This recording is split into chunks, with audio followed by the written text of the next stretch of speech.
Assalamualaikum warahmatullahi wabarakatuh. Pada video ini kita akan membahas tentang unsur, senyawa, dan campuran. Tonton video ini sampai selesai ya. Jangan lupa like, share, dan subscribe video ini. Benda-benda di sekitar kita tersusun atas unsur-unsur. Selain dalam bentuk unsur, beberapa benda berada dalam bentuk senyawa dan juga campuran. Silakan antum perhatikan tabel periodik berikut. Jumlah unsur-unsur yang telah dikenal sampai saat ini mencapai 118 unsur. Contoh, aluminium, karbon, oksigen, dan hidrogen termasuk unsur-unsur yang telah diidentifikasi. Hampir semua unsur yang ada di bumi terbentuk secara alami, sementara sisanya diproduksi oleh para ilmuwan melalui reaksi nuklir. Sekarang kita bahas, apa sih unsur itu? Unsur adalah suatu zat tunggal yang tidak dapat diuraikan lagi menjadi zat yang lebih sederhana dengan reaksi kimia. Berdasarkan sifat-sifatnya, unsur dibedakan menjadi 3. Ada unsur logam, unsur metaloid, dan juga unsur non-logam. Contoh unsur logam diantaranya litium, natrium, kalium, rubidium, magnesium, kalsium, barium, besi, tembaga, emas, dan perak. Dan masih banyak lagi yang termasuk unsur-unsur logam. Unsur logam mempunyai sifat-sifat sebagai berikut. Pada suhu kamar, unsur logam berwujud padat. Ada pula yang berwujud cair seperti raksa, cesium, francium, dan gallium. Selain itu, unsur logam memiliki ciri yaitu mengilap jika dikosok. Unsur logam juga memiliki sifat konduktor, yaitu penghantar listrik dan panas yang baik. Unsur logam memiliki ciri dapat ditempa menjadi lempengan. Sekarang kita membahas tentang unsur non-logam. Contoh unsur non-logam seperti belerang, oksigen, nitrogen, fosforus, dan karbon. Pada suhu kamar umumnya berwujud gas, namun ada pula yang berwujud padat atau cair.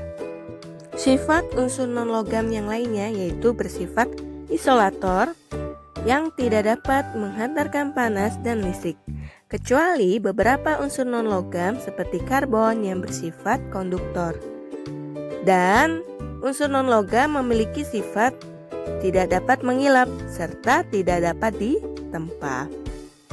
Unsur metaloid mempunyai sifat-sifat sebagai berikut. Beberapa contoh unsur metaloid diantaranya ada boron, germanium, silikon, arsen, dan antimon. Unsur metaloid memiliki sifat lebih rapuh dari logam, tetapi kurang rapuh dibandingkan non-logam. Bersifat semikonduktor, yaitu penghantar panas yang lebih baik daripada non-logam, tetapi kurang baik daripada logam. Unsur metaloid beberapa ada yang berkilau seperti logam. Kesimpulan dari sifat unsur logam, unsur non-logam, dan unsur metaloid.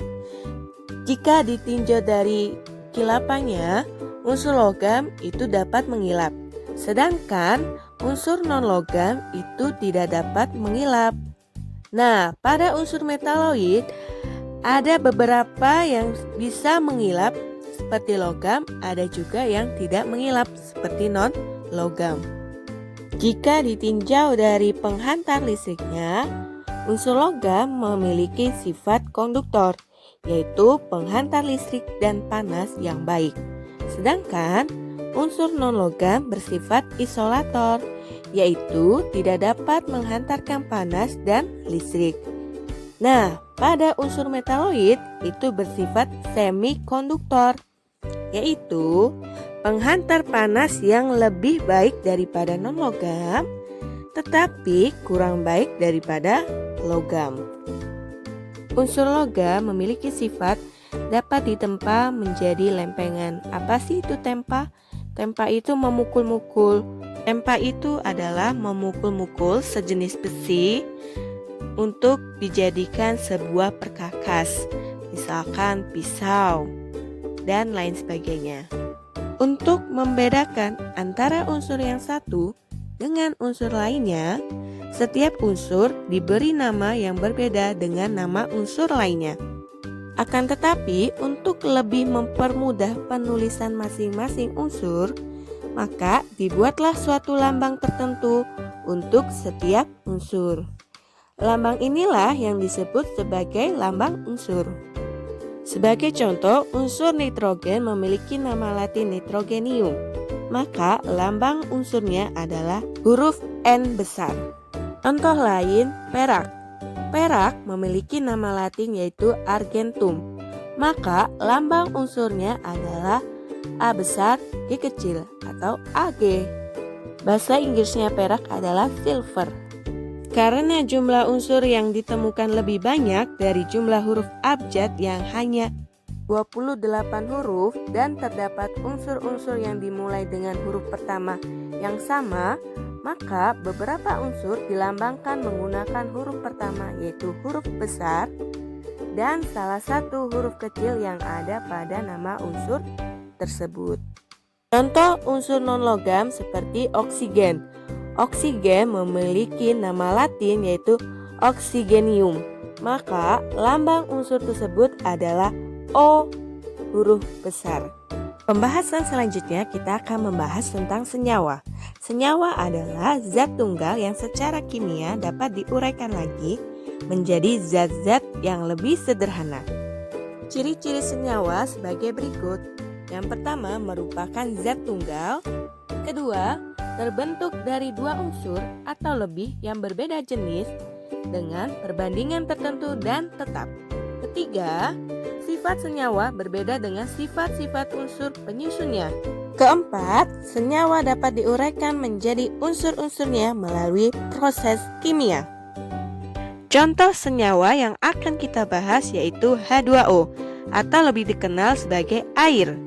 Air merupakan gabungan dari unsur hidrogen H besar dan oksigen O besar dengan rumus kimianya yaitu H2O. Nah, melalui reaksi kimia, air dapat diuraikan kembali menjadi hidrogen dan oksigen. Meskipun hidrogen dan oksigen sama-sama berwujud gas, tapi ketika hidrogen dan oksigen disatukan dan saling mengikat, wujudnya dapat berubah menjadi cair. Magic bukan? Nah, sekarang kita lanjut. Apa sih campuran itu? Bukan es campur ya. Campuran merupakan gabungan dari dua zat atau lebih yang memiliki sifat seperti zat penyusunnya dan tidak memiliki komposisi yang tetap. Campuran terdiri atas 3 bentuk, yaitu larutan, koloid, dan suspensi. Pada pembahasan kali ini, kita akan mempelajari tentang larutan serta mengetahui sifat asam, basa, dan garam yang dimiliki oleh setiap larutan. Larutan adalah campuran homogen serba sama yang terdiri atas 2 atau lebih zat. Sebagai contohnya adalah larutan gula. Campuran dapat dipisahkan sehingga diperoleh kembali 2 atau lebih zat yang membentuk campuran tersebut. Ada beberapa cara untuk memisahkan campuran. Di antaranya adalah penyaringan atau filtrasi. Penyaringan atau filtrasi didasarkan pada perbedaan jenis zat atau besar kecilnya zat yang ada dalam campuran. Pemisahan ini dapat dilakukan menggunakan corong dan kertas sari. Sebagai contohnya, ketika kita membuat jus jambu, maka kita harus memisahkan antara biji jambu dengan jus jambunya. Hasil penyaringan diperoleh filtrat atau hasil penyaringan yang berupa jus jambunya, sedangkan residu atau sisa penyaringannya atau ampasnya itu berupa biji jambunya. Contoh penyaringan atau filtrasi pada tubuh kita pada proses penyaringan darah di ginjal. Selanjutnya yaitu penyulingan atau distilasi, yaitu cara pemisahan komponen dalam campuran berdasarkan perbedaan titik didih komponen penyusunnya. Penyulingan dapat dilakukan untuk memurnikan air laut sehingga diperolehlah air tawar. Air laut yang akan dimurnikan dimasukkan ke dalam suatu wadah yang disebut labu distilasi. Labu yang berisi air laut tersebut dididihkan atau dipanaskan pada suhu 100 derajat Celcius. Ketika air laut dipanaskan, yang menguap hanyalah air. Garam tidak ikut menguap karena titik didihnya jauh lebih tinggi daripada air. Uap air kemudian melewati tabung pendingin dan mengembun menjadi air tawar ke dalam labu penampung. Penyulingan ini biasanya dilakukan dalam suatu alat yang disebut distilator. Metode kromatografi adalah cara pemisahan campuran berdasarkan perbedaan kecepatan perambatan komponen penyusun campuran dalam pelarut tertentu. Contohnya adalah pemisahan zat warna dalam tinta. Metode kristalisasi adalah pemisahan campuran yang dilakukan untuk memisahkan campuran padat dan cair.